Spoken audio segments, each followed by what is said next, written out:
Twice a day for 9 years, the visitors filed into a horseshoe-shaped corridor built around an open-air playground in northern Ontario. The corridor had windows made of one-way screen glass the visitors could see through, and the children could not. On the other side of that glass, 5 identical little girls played in the yard. The visitors were told to stay quiet, not because it would frighten the children, but because the illusion had to hold. The girls were to be observed behaving naturally, unaware that hundreds of strangers were standing 4 feet away watching them dig in the sand. Some of the girls worked out what the glass was anyway. Years later they would describe the sound, the murmur of the crowd bleeding through the screen. The sense of being watched by something they could hear but never see. 3 million people came. There was no admission fee. The Ontario government had made certain of that, because charging money would have looked like exploitation, and the entire justification for the arrangement was that these 5 children had been rescued from exploitation. The Canadian Encyclopedia would later assess what the Dionne Quintuplets were worth to the province of Ontario during those years. The figure was $500 million. When the 5 girls turned 21 and were finally handed the trust fund that had been established in their name, the account contained $800,000. This is the story of Yvonne, Annette, Cécile, Émilie, and Marie Dionne, the first quintuplets in recorded history to survive infancy, the most photographed children on Earth, and 5 human beings who were taken from their parents by an Act of Parliament, displayed to the public behind one-way glass for 9 years, and then handed back to a house where something worse was waiting. The last of them died on Christmas Eve 2025. Welcome back to History Mark Exposed. I'm glad you're here. If this is your first time with us, subscribe and stay a while. This one is worth your time. Elsie Dionne was 24 years old and already the mother of 5 children when she went into labour 2 months early, on the night of the 28th of May 1934, in a farmhouse near the village of Corbeil in northern Ontario. The Dionnes were French-Canadian farmers, poor even by the standards of a region that had been flattened by the Great Depression. There was no hospital. There was no electricity in the house. The delivery was handled by 2 experienced local midwives, Donalda Legros and Marie-Jeanne Lebel, and by a country physician from nearby Callander named Alan Roy Defoe, who arrived partway through and would spend the rest of his life being described as the man who delivered the quintuplets. 5 girls were born. Together they weighed 13 pounds and 6 ounces, the largest of them 2.5 pounds. The smallest 1 pound and 8.5 ounces. None of them was longer than 9 inches. There was no incubator, no oxygen, no equipment of any kind. The 5 babies were placed together in a wicker basket and set beside the warmth of the kitchen stove. Nobody expected them to live through the night. The odds of a naturally occurring quintuplet birth in 1934 have been estimated at roughly 1 in 55 million. The odds of all 5 surviving were, in practical terms, 0. There were 2 previous cases on record of quintuplets being born. In neither case had the babies lived more than a few days. What kept them alive was improvisation. There was no incubator, so the wicker basket by the stove was the incubator. There were no feeding tubes, so for the first days the babies were fed with an eyedropper. Drop by drop, around the clock. Dr. Alan Brown of Toronto's Hospital for Sick Children arranged for breast milk to be shipped north 28 ounces at a time, because nothing else would keep infants this small alive. Local women donated it. The midwives and neighbours rubbed the babies with olive oil and wrapped them in heated blankets and rotated them near the stove in shifts, hour after hour, through a northern Ontario night in a house with no power. For the first 3 weeks there was no reason to believe any of it would work. Then a week passed, and another, and the 5 of them kept breathing. They lived. All 5 of them. That is the part of this story that gets lost under everything that came after, and it deserves to be said plainly before the rest of it. What happened in that farmhouse in the last days of May 1934 was a genuine act of care. Poor women and a country doctor, with no equipment and no precedent, kept 5 1-pound infants alive by hand. Everything that was done to those girls afterwards was done to children who only existed to be exploited because a handful of people in Corbeil had first done something extraordinary and selfless to save them. By the following morning the news was moving. The headline in the local paper announced that quintuplets had been born to a farm wife, and within a day the story had escaped northern Ontario entirely and gone around the world. In the middle of the worst economic collapse in modern history, in a decade of breadlines, dust storms, and mass unemployment, 5 impossible babies had survived a night beside a stove in a farmhouse with no electricity. It was, for a public desperate for something to feel good about, the perfect story. And the offers started arriving within days. The Century of Progress exhibition, the Chicago World's Fair, approached Oliva Dionne within days of the birth. It is worth understanding what they were proposing, because it sounds grotesque now and was routine then. In the 1930s, premature infants were a standard fairground attraction. So-called incubator babies were displayed at exhibitions across North America, in glass cases, for paying audiences. The practice was not considered scandalous. It was, in some cases, how premature infant care got funded at all. Oliva Dionne was a subsistence farmer who had just been handed 5 additional children to feed. He was being offered money, and he was not making the decision alone by the accounts of the family and the record of the period. He was persuaded to sign by 2 men whose judgment he had every reason to trust: Dr. Defoe, who had helped deliver the babies, and the family priest, Father Daniel Routhier. He signed, and then, within days, he changed his mind. He tried to revoke the contract. He returned the money that had been sent to him. He argued the agreement was invalid because his wife had never signed it. The promoters disagreed and insisted the contract was binding.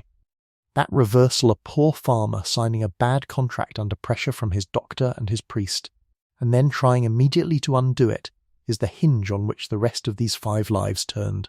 Because the government of Ontario now had exactly what it needed: documented proof that the father of the miracle babies had tried to sell them to a carnival.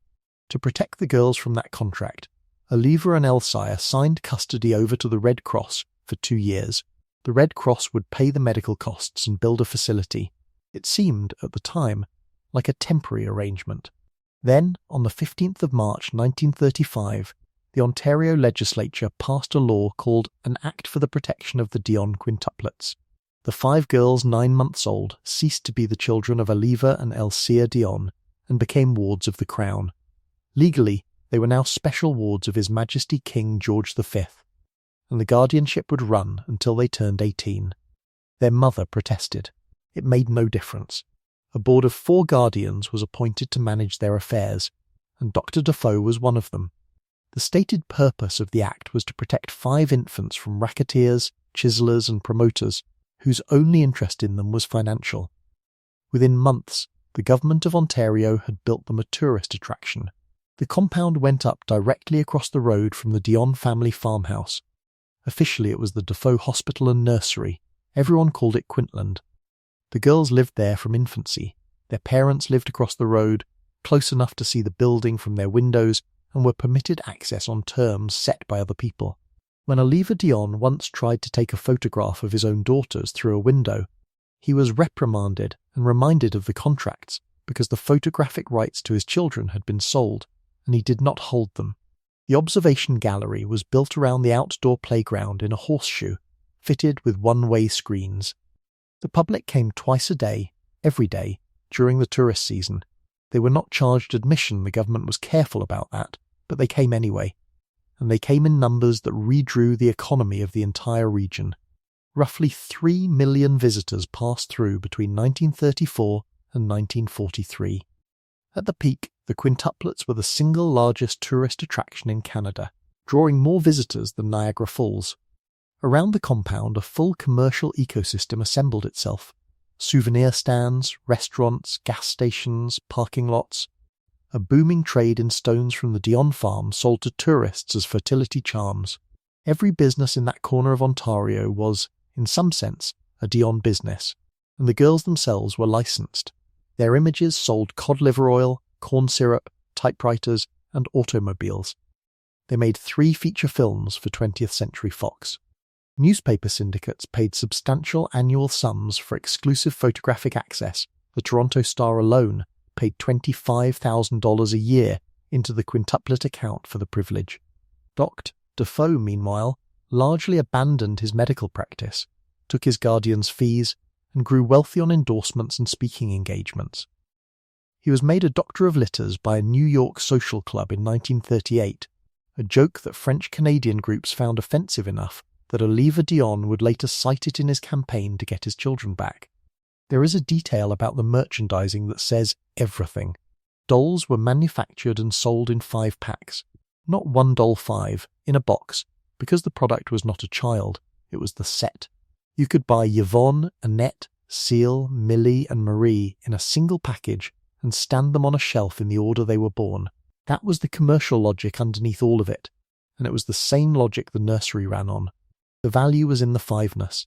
Any one of those girls alone was worth nothing to anybody. What made them an attraction was that they were interchangeable, identical, and always together, which meant that every commercial and institutional force acting on their childhood was pushing in exactly one direction: stay the same, stay together, stay a unit.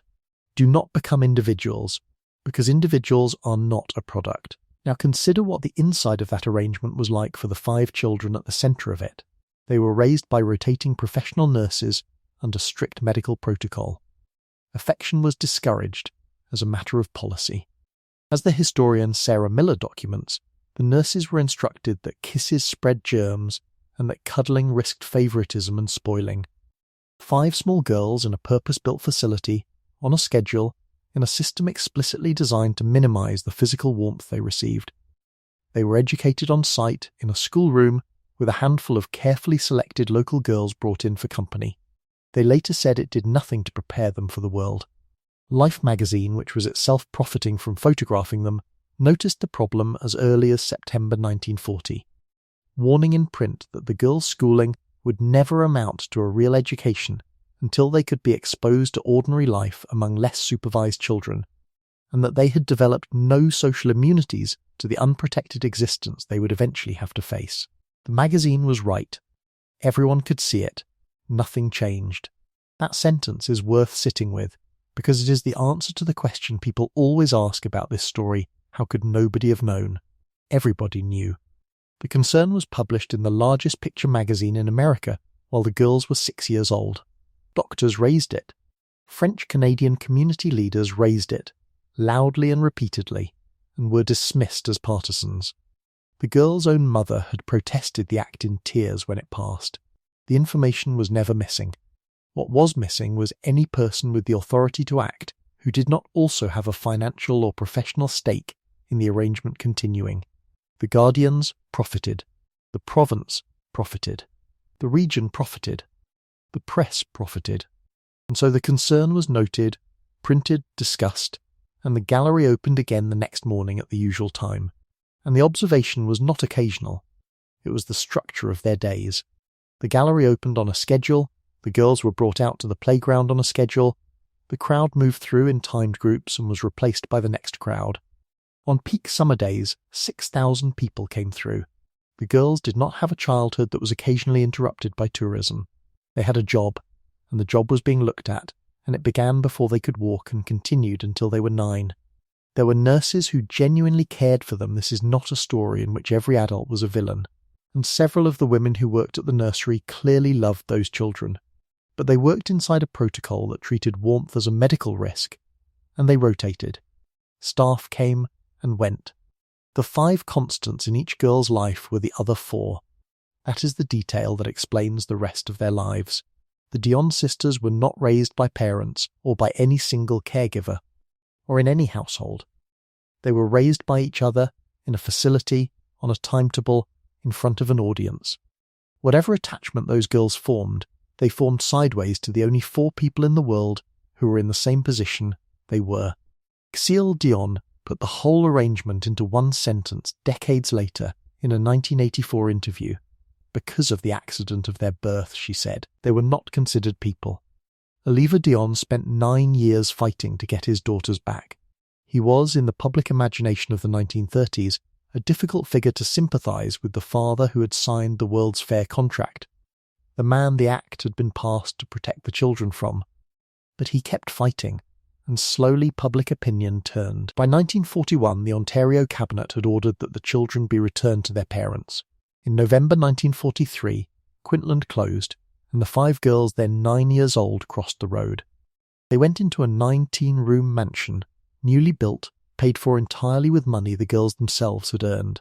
Waiting for them were their parents and their 8 siblings, a family they had never lived with and barely knew. It did not go well from the first day. Begin with the language. The 5 sisters had been raised by English-speaking staff in a government facility. Their family was French-Canadian and Francophone. The girls came home at 9 years old to a household whose primary language they had partly lost, in a region where that language was tied to identity, religion and belonging.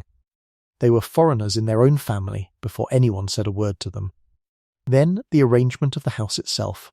The mansion had been built with their earnings, and it was full of people who had not earned any of it, and everyone involved knew the arithmetic. The 5 sisters were assigned chores and a strict schedule. They were, by their own accounts, made to understand that the fame was over, that they were not special, and that any suggestion otherwise would be dealt with. Their father converted the old Quintland nursery, the compound where they had been watched through glass for 9 years, into a private school for them and a few selected companions. So they crossed the road each day, back into the building where they had been an exhibit, to be educated in it. The 5 sisters arrived as celebrities, and they arrived resented. Their siblings had grown up in a farmhouse across the road from a compound where the 5 famous ones were photographed by the world's press. There was a mansion because of them. There was money because of them. And the parents, by the sisters' own later accounts, did not welcome them so much as reclaim them, treating them as a unit that had been taken away and returned, rather than as 5 individual children with 9 lost years to make up. Their mother, by their account, was harsh. Their father was worse. At 18, the moment the wardship ended, and the law released them, all 5 left home. They broke off nearly all contact with their parents and siblings, and most of them never restored it. For 4 decades after that, the accepted version of what had gone wrong in that mansion was the one the sisters themselves told in We Were 5, published in 1965, a bitter account of an exploited childhood and a cold homecoming. It was honest as far as it went. It left something out, and the thing it left out did not come into the open until both of their parents were dead. In September 1995, 3 surviving sisters, Annette, Cécile and Yvonne, then 61 years old, went on the Radio-Canada network in Montreal and made a public allegation. They repeated it in a book, published with the writer Jean-Yves Soucy, called Family Secrets, the Dionne Quintuplets' own story. Their father, they said, had abused them. The incidents took place after they returned home in 1943, and they occurred during car rides when he took them out one at a time, alone. They had said nothing for 50 years. Think about what that silence covered. They published We Were 5 in 1965, an angry, unsparing book about their upbringing, and left it out. They gave interviews across 4 decades. They were among the most recognisable women in Canada, with standing access to any journalist in the country, and they did not say it. They waited until both their parents were dead. That is not unusual. It is close to universal, and the reasons are the ordinary ones. A Catholic community in which the father was the authority. A family that had already lost 9 years to a scandal and could not survive another. 4 sisters who each assumed she might be the only one. And a country that had adopted these women as a national mascot and did not want a story like this attached to them. Speaking would have cost them the only thing they had left, which was the public's affection. There was one more consideration, and the sisters named it. Their siblings and their extended family disputed the allegations when they were finally made. Going public in 1995 meant permanently severing what remained of the family. They did it anyway, at 61, in the full knowledge of the price. There is one detail from that book that captures the entire architecture of silence around these women better than any other. Annette, as a girl, told her priest what her father was doing to her during those drives. He advised her to wear a thicker coat. That is the response. Not an intervention, not a report, not a word to her mother or to any authority. A recommendation about outerwear. Consider what it took to say at a teenage girl in a devoutly Catholic French-Canadian community, disclosing the worst thing in her life to the most trusted man in her village, and consider what she received for it. Nothing, less than nothing. A suggestion that she manage it herself, quietly, and add a layer. That is why the silence lasted 50 years. Not because the sisters were unwilling to speak, because they had already tried and had learned exactly what speaking was worth. There is a further terrible irony sitting inside this part of the story, and the sisters named it themselves. Their loyalty at the end of their lives lay not with the parents who had fought for 9 years to get them back, but with Dr. Defoe, the man who had helped build Quintland, who had grown rich on their fame, who had presided over a childhood behind one-way glass. Because whatever else he did, he had treated them, as they saw it, with more dignity than they received at home. That is the choice the 20th century offered these 5 women. A government that displayed them, or a house that harmed them. Those were the options. There was never a third. The financial record of the Dionne Quintuplets is short, and it is one of the clearest accounts of institutional theft in Canadian history. Follow the 2 numbers. The Canadian Encyclopedia has assessed the quintuplets' value to the province of Ontario at $500 million, the tourist trade, the licensing, the films, the endorsements, the entire regional economy that grew around 5 children in a nursery. By 1941, when the girls were 7 and Quintland was still operating at full capacity, the trust fund held in their names contained $1 million. By the time they turned 21 and could legally access it, $800,000 remained. Where did the rest go? Some of it was spent on them, the facility, the staff, the medical care, the school, and eventually the mansion were all funded out of Dionne money. Some went in guardians' fees and administration. Some simply never entered the trust at all, because the enormous secondary economy around Quintland, the hotels, the restaurants, the souvenir stands, the gas stations, the regional tourism boom that turned a depressed corner of Ontario into a destination, was never the girls' money in the first place. Ontario had monetised 5 children without ever technically taking their money, which is a distinction that mattered enormously to the province's lawyers and not at all to the 5 women involved. The remaining 3 sisters received the final instalment of that much-depleted fund in 1979. They were 45 years old. The money did not last. By the mid-1990s, Annette, Cécile and Yvonne, 3 women who had generated one of the largest tourism booms in Canadian history, were living together in a modest house in St. Bruno, Quebec, on a combined pension of about $700 a month. When the journalist who eventually took up their case visited them in 1997, they apologised for the fading fabric on their furniture and explained that the house was cold because they could not always afford the heating bill. The province of Ontario, informed of this, offered them $2,000 a month each for the rest of their lives. They refused it. They wanted an apology, and they wanted the record corrected, and they were prepared to go public to get both.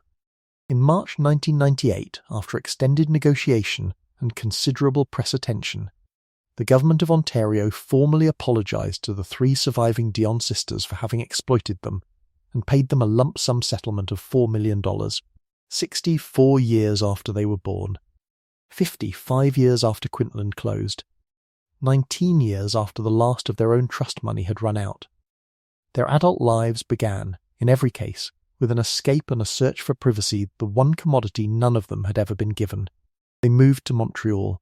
They used married names where they could. They gave interviews rarely and reluctantly. 3 of the 5 married. The marriages did not last. The pattern that runs through all 5 biographies is of women trying, with no template and no preparation, to construct ordinary private lives after a childhood in which privacy did not exist as a concept. Miley was the first to go. She had developed epilepsy in her late teens, a condition her parents, according to the family's own account, refused to disclose to a doctor. She entered a convent to train as a nun and asked the sisters there never to leave her alone, even while she slept, because she was frightened of what happened during a seizure. On the 6th of August 1954, the nun assigned to sit with her stepped out of the room briefly. Millie had a seizure, rolled onto her front and suffocated. She was 20 years old.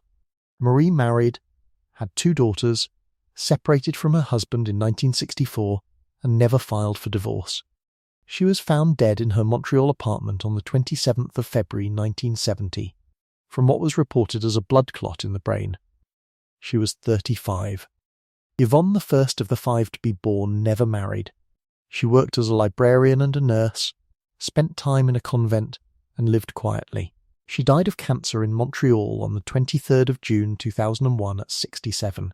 Cécile married, had 5 children including twin sons, one of whom died at 15 months, and later divorced. She died in Montreal on the 28th of July 2025, aged 91. Annette married Germain Allard in 1957, had 3 sons, and later divorced. She was the last of the 5. She died on the 24th of December 2025, Christmas Eve, from complications of Alzheimer's disease. She was 91 years old, and she was the last surviving member of the entire Dionne family, not just of the 5, but of all 14 children Oliva and Elsire had. 3 of the 5 married. All 3 of those marriages ended. None of the 5, by any account they ever gave, felt that the childhood they had been given prepared them for adult life in any way which was the precise failure Life magazine had identified, in print, when they were 6 years old. Dr. Defoe resigned as their physician in early 1942 and died of pneumonia in June 1943, at 60, in the same year Quintland closed. Oliva Dionne died in 1979. Elsire outlived him. In 2004, the Government of Canada formally designated the birth of the Dionne Quintuplets a national historic event. The Dionne story is usually told as a story about the 1930s, about a more credulous era, a rougher time, a world that did not yet know better. That framing is comfortable, and it is wrong, and the sisters themselves spent the last decades of their lives saying so. Because look at what actually happened, stripped of the period detail. A poor family produced 5 children who turned out to be enormously valuable. A government identified that value, wrote a law to take custody of the children, and installed them in a purpose-built facility where the public could watch them for free, while the surrounding economy extracted $500 million. The children's own trust received a fraction of 1% of what they generated, and most of that was gone by the time they could touch it. The people entrusted with their care were instructed not to show them affection. A magazine noticed in print that the arrangement was damaging them, and the arrangement continued for another 3 years. And when the state finally handed them back, it handed them to a household where the harm continued in a different form, and the one adult a child told about it advised her to wear a thicker coat. Not one adult in that entire chain, not the doctor, not the priest, not the 4 guardians, not the legislature of Ontario, not the newspapers paying $25,000 a year for photographs, appears to have made a single decision on the basis of what would be best for 5 specific children rather than what could be extracted from them. And every single one of those people would have told you sincerely that they were protecting the quintuplets. That was the language of the act. That was the justification for the free admission, the medical protocol, the one-way glass. Protection was not the cover story for the exploitation. Protection was the mechanism of the exploitation. The girls were taken from their parents to protect them from being exhibited, and then exhibited. They were shielded from commercial interests by guardians who took commercial fees. The whole apparatus was built out of genuine-sounding concern, and that is precisely why nobody stopped it. That is not a story about the 1930s. That is a story about what reliably happens when children become valuable, and no one with power over them has any incentive to protect them from their own value. The sisters understood this precisely, which is why in 1998, when 3 brothers in Ontario made headlines as the parents of newborn quintuplets, Annette, Cécile, and Yvonne wrote an open letter to another family in the same situation, parents of newly born septuplets in the United States, warning them, from experience, to keep their children out of the public eye. They had one piece of advice, and it was the one nobody had given their own parents: money cannot buy back a childhood, and the world will take one if you let it. The grandeur and the grief, as always, lived side by side.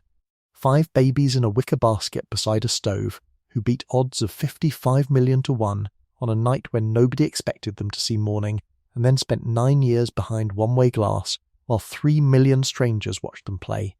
A miracle in 1934 and a museum exhibit by 1936. A $500 million asset who ended up unable to pay a heating bill. An apology that arrived when they were 64. They were the first quintuplets in recorded history to survive. What almost none of the people who came to see them ever seem to have asked is what, exactly, they had been made to survive. Annette Dionne died on Christmas Eve 2025, and with her went the last living memory of a childhood that an entire country participated in, and then, for the most part, chose to remember fondly. If you enjoyed this video, please like and subscribe to our channel so you never miss out on more fascinating stories.